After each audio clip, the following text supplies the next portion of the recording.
नमस्कार. आज आपण बोलणार आहोत परिसंस्थांबद्दल, म्हणजे इकोसिस्टम्स. ऐकायला अगदी मूलभूत वाटतं, पण खरं तर खूप गुंतागुंतीच आहे, नाही का? हो, अगदी. आपल्या आजूबाजूला सगळीकडेच आहेत त्या.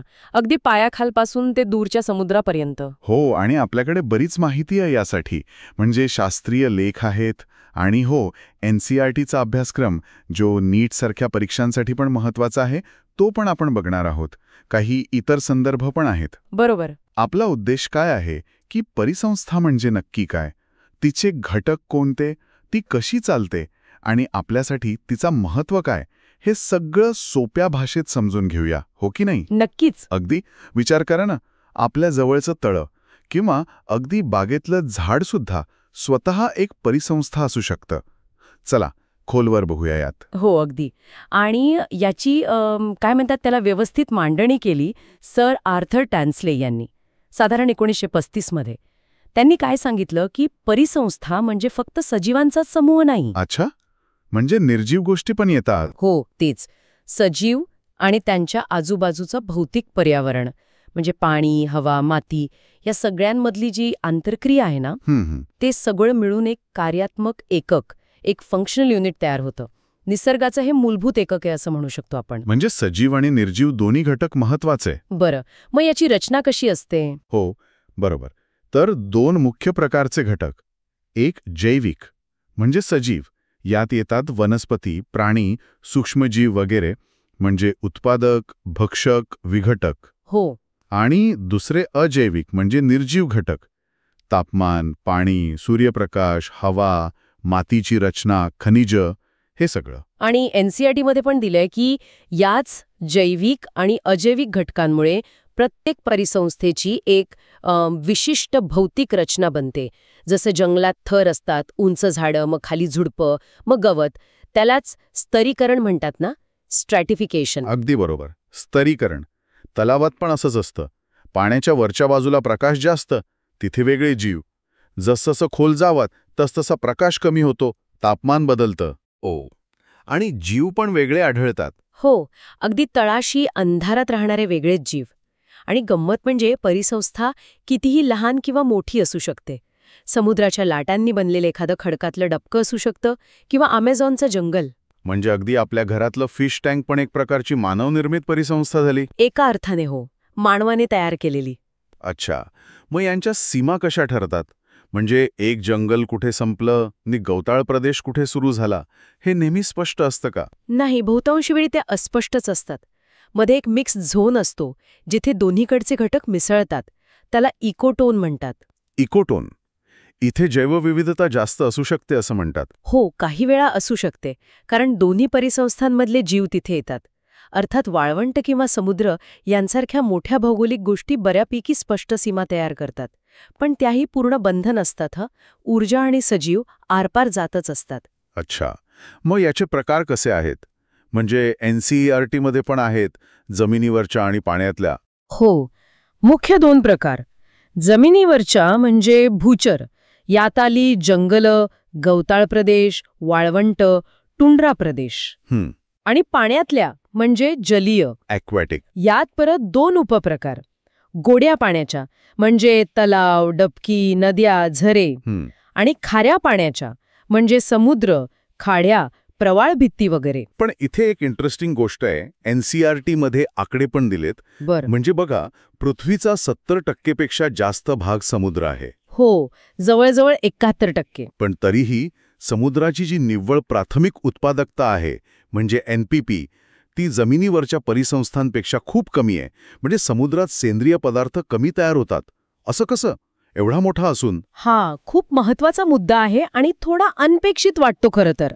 याचं मुख्य कारण समुद्रात, विशेषतः किनाऱ्यापासून दूर आणि खोल समुद्रात 2 गोष्टींची कमतरता असते. एक सूर्यप्रकाश आणि दुसरे पोषक तत्व. अच्छा, प्रकाश संश्लेषणासाठी दोन्ही लागतं. अगदी. सूर्यप्रकाश फक्त वरच्या थरांपर्यंत पोहोचतो आणि पोषक तत्व बऱ्याचदा तळाशी जमा झालेली असतात. या उलट जमिनीवर, विशेषतः उष्णकटिबंधीय वर्षावनांमध्ये ऊन पण भरपूर मिळतं आणि विघटन जलद झाल्यामुळे पोषक तत्व पण भरपूर उपलब्ध असतात. त्यामुळे तिथे उत्पादकता जगात सर्वाधिक आहे. हो, त्यामुळे पृथ्वीचा एवढा मोठा भाग व्यापूनही समुद्राचा एकूण उत्पादकतेतला वाटा जमिनीपेक्षा कमी आहे. संपूर्ण जीवावरणाची वार्षिक NPP अंदाजे 170 अब्ज टन धरली तर समुद्राचा वाटा फक्त 55 अब्ज टन आहे. जमिनीचा तब्बल 115 अब्ज टन. बापरे, म्हणजे भूभागावरच्या परिसंस्था, विशेषतः जंगलं किती महत्वाची आहेत. नक्कीच. आता सजीवांबद्दल बोलूया. हो. म्हणजे जैविक घटक, उत्पादक, भक्षक आणि विघटक. NCERT मध्ये पण हे गट आहेत. बरोबर. त्यांच्या पोषण पद्धतीनुसार हे गट आहेत. पहिले उत्पादक, प्रोड्युसर्स. हे स्वयंपोषी म्हणजे स्वतःचं अन्न स्वतः बनवतात, मुख्यत्वे प्रकाश संश्लेषण करून. सगळ्या हिरव्या वनस्पती, पाण्यातली शेवाळं, काही जीवाणू हे सगळे अन्नसाखळीचा पाया आहेत. सौर ऊर्जेचं रासायनिक ऊर्जेत रूपांतर करतात. आणि मग येतात भक्षक, कन्झ्युमर्स, जे परपोषी आहेत. हो, ते अन्नासाठी उत्पादकांवर अवलंबून असतात, प्रत्यक्ष किंवा अप्रत्यक्षपणे.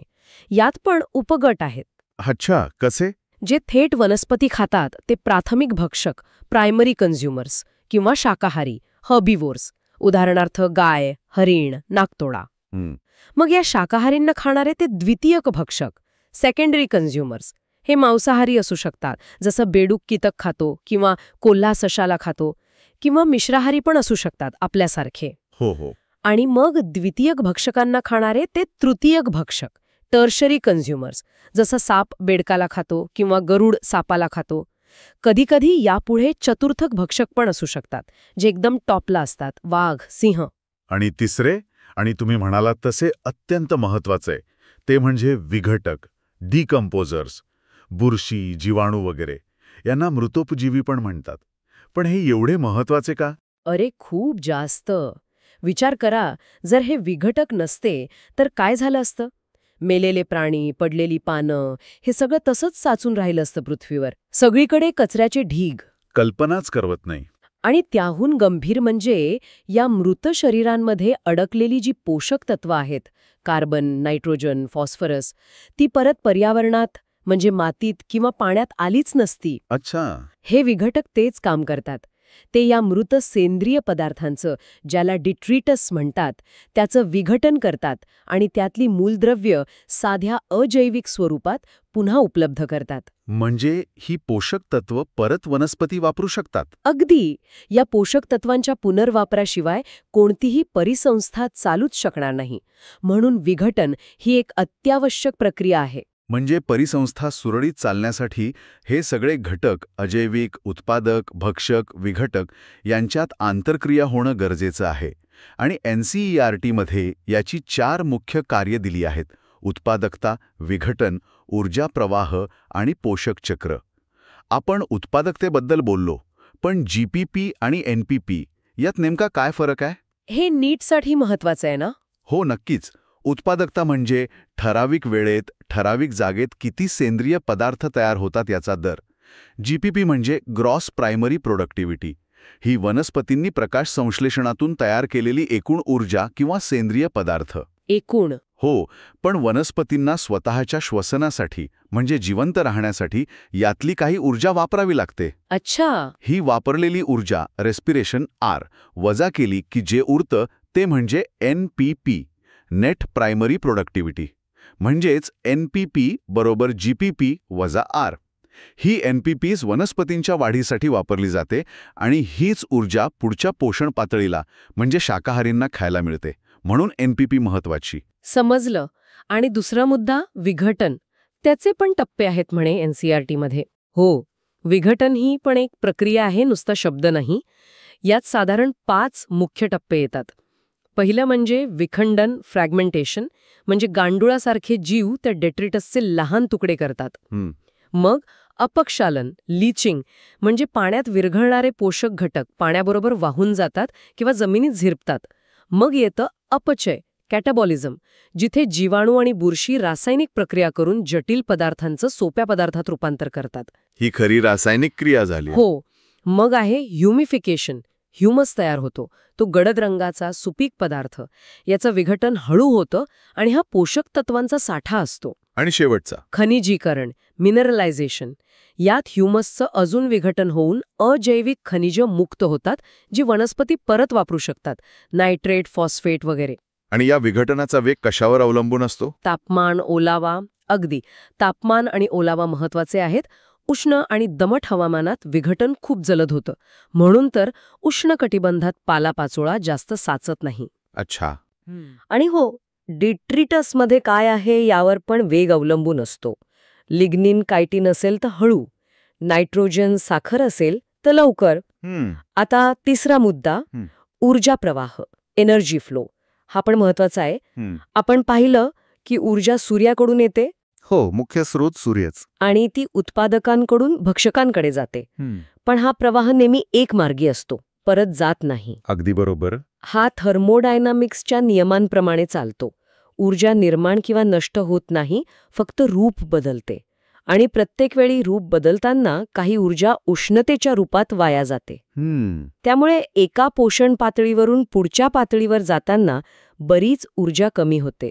साधारणपणे फक्त 10% ऊर्जाच पुढे जाते. याला लिंडमनचा 10% नियम म्हणतात. फक्त 10%? अरे देवा! याचा अर्थ काय होतो मग? अन्न साखळ्यांवर काय परिणाम होतो? याचा अर्थ असा की प्रत्येक पुढच्या पातळीवर ऊर्जा खूप कमी होत जाते. समजा उत्पादकांनी 1000 किलो कॅलरी ऊर्जा बनवली तर शाकाहारींना फक्त 100 मिळेल, त्यांना खाणाऱ्या मांसाहारींना 10 आणि त्यांना खाणाऱ्यांना फक्त 1. म्हणजे वरच्या पातळीवरच्या प्राण्यांना खूप कमी ऊर्जा मिळते. हो, म्हणूनच अन्नसाखळ्या जास्त लांब नसतात. सहसा 3 ते 5 पातळ्या, कारण वरच्या प्राण्यांना पुरेशी ऊर्जाच मिळत नाही जगण्यासाठी. आणि याचमुळे अन्नसाखळी, फूड चेन आणि अन्न जाळं, फूड वेब तयार होतं. 2 प्रकारच्या अन्नसाखळ्या सांगितल्या होत्या तुम्ही, चराई, जीएफसी आणि डिट्रिटस, डीएफसी. काय फरक आहे यात? जीएफसी म्हणजे ग्रेझिंग फूड चेन. ही सुरू होते जिवंत उत्पादकांपासून, गवत, झाडं, मग शाकाहारी खातात, मग मांसाहारी, जी आपण सहसा विचार करतो ती साखळी. हां, गवत, हरिण, वाघ अशी. बरोबर. आणि डीएफसी म्हणजे डिट्रिटस फूड चेन. ही सुरू होते मृत सेंद्रिय पदार्थांपासून, म्हणजे डिट्रिटसपासून. यात पहिले येतात गांडुळासारखे डिट्रिटिव्होर्स आणि विघटक, जीवाणू, बुरशी, मग यांना खाणारे पुढचे जीव. अच्छा. जलीय परिसंस्थेत जीएफसी जास्त महत्वाची असते ऊर्जा प्रवाहासाठी. पण जमिनीवरच्या परिसंस्थेत गंमत म्हणजे ऊर्जेचा खूप मोठा भाग डीएफसी मधून जातो, कारण तिथे पालापाचोळा, मेलेले प्राणी खूप असतात. अरे वा! हे नवीनच आहे की जमिनीवर मेलेल्या गोष्टींवरची साखळी जास्त महत्वाची आहे. म्हणजे आपल्या डोळ्यांना दिसणाऱ्या साखळीपेक्षा ही छुपी साखळी जास्त कार्यक्षम आहे. अगदी. अर्थात या दोन्ही साखळ्या पूर्ण वेगळ्या नसतात. अनेक जीव दोन्हीचा भाग असतात. त्यामुळे गुंतागुंतीचा अन्नजाळं, फूड वेब तयार होतं निसर्गात. आणि चौथा आणि शेवटचा मुद्दा, पोषक चक्र, न्यूट्रिएंट सायकलिंग. ऊर्जा तर एका दिशेने गेली, पण पोषक तत्व चक्राकार फिरतात म्हणे. हो, हे अगदी बरोबर आहे. ऊर्जा येते, वापरली जाते आणि उष्णता म्हणून निघून जाते. पण पोषक तत्व, कार्बन, नायट्रोजन, फॉस्फरस, सल्फर, ही सजीव आणि निर्जीव जगात सतत फिरत राहतात. नष्ट होत नाहीत, फक्त जागा बदलतात. याच चक्रांना जैव-भूरसायन चक्र म्हणतात. हां, आणि याचा वेग आणि पद्धत प्रत्येक परिसंस्थेत वेगळी असते.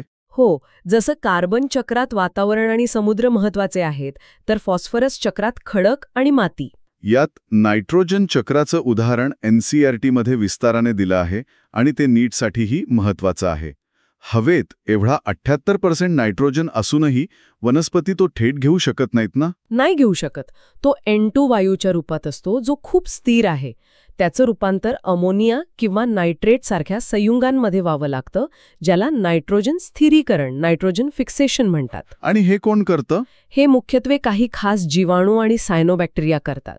काही जमिनीत स्वतंत्र राहतात, काही रायझोबियम सारखे शेंगांच्या मुळांवर गाठी करून राहतात आणि मदत करतात. थोडंफार विजा चमकल्याने पण होतं. अच्छा. मग या अमोनियाचं नायट्रेटमध्ये रूपांतर होतं. नायट्रिफिकेशन. ते वनस्पती शोषतात, प्राणी वनस्पती खाऊन नायट्रोजन मिळवतात आणि मग जेव्हा सजीव मरतात तेव्हा विघटन होऊन नायट्रोजन परत जातो मातीत किंवा हवेत, अमोनिफिकेशन, डिनायट्रिफिकेशन. असं हे चक्र पूर्ण होतं. यात तुम्ही मायकोरायझाचा पण उल्लेख केला होता. ते काय आहे? हो, मायकोरायझा म्हणजे काही बुरशी आणि वनस्पतींच्या मुळांमधलं सहजीवन. ही बुरशी वनस्पतींना जमिनीतून पोषक तत्व, विशेषतः फॉस्फरस, शोषायला खूप मदत करते आणि बदल्यात वनस्पतींकडून अन्न घेते. अनेक झाडांसाठी हे खूप महत्वाचं असतं. हे सगळं ऐकून खरंच वाटतं की परिसंस्था किती डायनामिक आणि क्लिष्ट रचना आहे. पण या काय नेहमी अशाच राहतात, स्थिर की बदलतात? काही अडथळे येतात का? नाही, स्थिर कधीच नसतात, सतत बदलत असतात. नैसर्गिक आपत्ती येतात, पूर, वणवा, वादळ, दुष्काळ, किंवा मानवी हस्तक्षेप होतो, प्रदूषण, जंगलतोड, हवामान बदल. मग या धक्क्यांना परिसंस्था कशा प्रतिसाद देतात यावरून त्यांची स्थिरता ठरते. इथे 2 महत्वाच्या संकल्पना आहेत: प्रतिरोध, रेझिस्टन्स, आणि लवचिकता, रेझिलियन्स. प्रतिरोध आणि लवचिकता इंटरेस्टिंग आहे. काय फरक आहे नक्की? प्रतिरोध म्हणजे धक्का बसला तरी स्वतःला टिकून धरण्याची क्षमता, किती टणक आहे परिसंस्था. आणि लवचिकता म्हणजे धक्क्यातून सावरून परत मूळ पदावर किती लवकर किंवा किती सहजपणे येते. अच्छा, उदाहरणार्थ? समजा गवताळ प्रदेशात आग लागली, गवत जळून जातं पण लगेच नवीन उगवतं, म्हणजे त्याची लवचिकता जास्त आहे. या उलट एखादं जुनं घनदाट जंगल असेल, ते छोट्या मोठ्या वादळांना सहज तोंड देईल, म्हणजे त्याचा प्रतिरोध जास्त आहे. पण जर मोठी जंगलतोड झाली तर त्याला परत मूळ स्थितीत यायला खूप वर्ष लागतील, म्हणजे लवचिकता कमी. कळलं. म्हणजे काही धक्के सहन करतात तर काही धक्क्यातून लवकर बाहेर येतात. बरोबर. आणि जर धक्का खूप मोठा असेल किंवा सारखा बसत असेल तर परिसंस्थेची ही क्षमताच संपून जाते आणि तिचं कायमचं नुकसान होतं किंवा ती पूर्णपणे वेगळीच होऊन जाते. आणि म्हणूनच त्यांना टिकवणं गरजेचं आहे, कारण त्या आपल्याला खूप काही देतात. त्यालाच परिसंस्था सेवा, इकोसिस्टम सर्व्हिसेस म्हणतात. बरोबर. या नक्की काय आहेत? अगदी. परिसंस्था आपल्याला कळत नकळतपणे अनेक अत्यावश्यक सेवा पुरवतात, ज्यांच्याशिवाय आपलं जगणं, आपली अर्थव्यवस्था चालणार नाही. याचे 4 मुख्य प्रकार केले आहेत. कोणते? एक म्हणजे पुरवठा सेवा, प्रोव्हिजनिंग सर्व्हिसेस, म्हणजे ज्या गोष्टी आपल्याला थेट मिळतात: अन्न, पाणी, लाकूड, औषधं, इंधन. दुसऱ्या नियामक सेवा, रेग्युलेटिंग सर्व्हिसेस, म्हणजे ज्या नैसर्गिक प्रक्रिया नियंत्रित करतात: हवामान नियंत्रण, हवा पाणी शुद्ध करणं, पूर नियंत्रण, परागीभवन, रोग नियंत्रण. परागीभवन म्हणजे फुलपाखरांनी मधमाशांनी केलेली मदत. हो. तिसऱ्या आधारभूत सेवा, सपोर्टिंग सर्व्हिसेस, या इतर सेवांचा पाया आहेत: पोषक चक्र, अन्न निर्मिती, प्राथमिक उत्पादन, माती तयार होणं, जैवविविधता टिकवणं. आणि चौथ्या म्हणजे सांस्कृतिक सेवा, कल्चरल सर्व्हिसेस, म्हणजे आपल्याला मिळणारा गैरभौतिक आनंद, निसर्गात फिरणं, पर्यटन, आध्यात्मिक समाधान, सौंदर्य, शिक्षण. याची उदाहरणं पण आहेत की जसं न्यूयॉर्क शहराला पाणी पुरवणाऱ्या नैसर्गिक भागाचं रक्षण केलं, ते जलशुद्धीकरण प्रकल्पापेक्षा स्वस्त पडलं. अगदी. किंवा तुम्ही म्हणालात तसं परागीभवन, ज्याची किंमत अब्जावधी डॉलर्स आहे, किंवा आपली खारपुटीची जंगलं, प्रवाळ भित्ती, ते वादळांपासून आपलं संरक्षण करतात. खरंय. या सेवांची किंमत आपण मोजत नाही सहजासहजी. नाही मोजत. म्हणूनच परिसंस्था वाचवणं हे फक्त पर्यावरणासाठी नाही, तर आपल्या स्वतःच्या फायद्यासाठी, आपल्या अस्तित्वासाठी गरजेचं आहे. तर आजच्या बोलण्यातून एक गोष्ट अगदी स्पष्ट झाली: परिसंस्था म्हणजे खरंच किती गुंतागुंतीची पण एकदम परफेक्ट अशी आंतरक्रिया आहे सजीव आणि निर्जीव घटकांमधली. उत्पादकता, विघटन, ऊर्जा प्रवाह, पोषक चक्र, या सगळ्यामुळेच पृथ्वीवर जीवन शक्य आहे. हो. आणि यातला प्रत्येक घटक, अगदी लहान सूक्ष्मजीवापासून मोठ्या झाडापर्यंत, आणि प्रत्येक प्रक्रिया महत्वाची आहे. त्यामुळेच या प्रणाली कशा चालतात हे समजून घेणं खूप महत्वाचं आहे. आणि मानवी हस्तक्षेपामुळे या संतुलनावर काय परिणाम होतो हे कळण्यासाठी आणि ते टाळण्यासाठी हे ज्ञान गरजेचं आहे. अगदी. त्यांची लवचिकता आणि प्रतिरोधक क्षमता टिकवून ठेवणं हे आपलं मुख्य उद्दिष्ट असायला हवं, तरच त्या आपल्याला सेवा देत राहतील. आजच्या चर्चेनंतर एक विचार येतोय मनात. श्रोत्यांसाठी पण आहे हा विचार. आपल्या रोजच्या जगण्यात अशा कोणत्या गोष्टी किंवा सेवा आहेत ज्या पूर्णपणे या निरोगी परिसंस्थांवर अवलंबून आहेत, पण आपण त्याचा सहसा विचारच करत नाही? हो. त्या अदृश्य सेवा, नाही का? कीटकांनी केलेलं परागीभवन, ज्यामुळे फळं मिळतात, किंवा सूक्ष्मजीवांनी केलेलं विघटन, ज्यामुळे कचरा नाहीसा होतो, माती सुपीक राहते. बरोबर. किंवा जंगलं आणि समुद्रांनी कार्बन डायऑक्साईड शोषून घेतल्यामुळे हवामान नियंत्रणात राहतं. या अदृश्य सेवांशिवाय आपलं काय होईल याचा जरा विचार करून बघा.